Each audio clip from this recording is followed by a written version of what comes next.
మా హెచ్ఆర్‌కి ఇలా యాక్సిడెంట్ అవుతుందని అస్సలు అనుకోలేదు. అక్కడ కార్ చూసారా ఎంత నుజ్జు నుజ్జు అయిపోయిందో. హే చిట్టి పీపో! నేను మా పాత కంపెనీ యొక్క ఇయర్ ఎండ్ పార్టీకైతే వచ్చాను. ఇక్కడ అపెటైజర్స్ చాలా బావున్నాయి. ఇక్కడ మీరు చూడొచ్చు లైవ్‌లో సమోసా చాట్, పానీపూరి అండ్ లైవ్‌లో చికెన్ కూడా కుక్ చేసి అక్కడే ఇస్తున్నారు.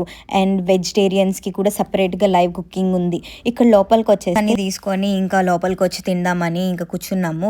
వీళ్ళందరూ నా ఫ్రెండ్స్ అనమాట. అండ్ అక్కడ యాంకర్ కంపెనీ గురించి కొంచెం విష్ చేస్తూ మాట్లాడుతున్నారు. Yes. Here we go with my team lead. ఈమె మా కంపెనీ సీఈఓ. సో, కంపెనీ గురించి అంతా మాట్లాడుతా ఉన్నారు. కంపెనీ ఏమేమి అచీవ్ చేసింది, 2026కి ఎజెండా ఏంటి అని చెప్పేసి కూడా వాళ్ళు డిస్కస్ చేస్తూ ఉన్నారు. పీపీటీ ప్రెజెంటేషన్ చేస్తూ. అండ్ ఇక్కడైతే వీళ్ళందరికీ కొంతమందికి అవార్డ్స్ ఇచ్చారు. అండ్ వీళ్ళందరూ ఎంప్లాయీస్ అనమాట, యూఎస్లో ఉన్న జెర్సీ టీమ్. యెస్. అండ్ ఇక్కడ నా ఫ్రెండ్స్ అందరూ కూడా చిల్ అవుతూ ఉన్నారు. నేను కూడా చిల్ అవుతూ ఉన్నాను యాక్చువల్లీ. బట్ నేను వీడియో తీస్తున్నా. అండ్ ఇట్లా ఉన్న ఈ టైంలో మేమందరం ఇంకా రిటర్న్ అవుతున్న టైంకి మా హెచ్ఆర్‌కి యాక్సిడెంట్ అయిందని తెలిసింది. సో, మేము దిగి ఏంట్రా కనుక్కోవడానికి వెళ్తే మా హెచ్ఆర్ సేఫ్గానే ఉన్నారు. బట్ కార్ని అయితే టో చేస్తున్నారు. అంతే, బాయ్.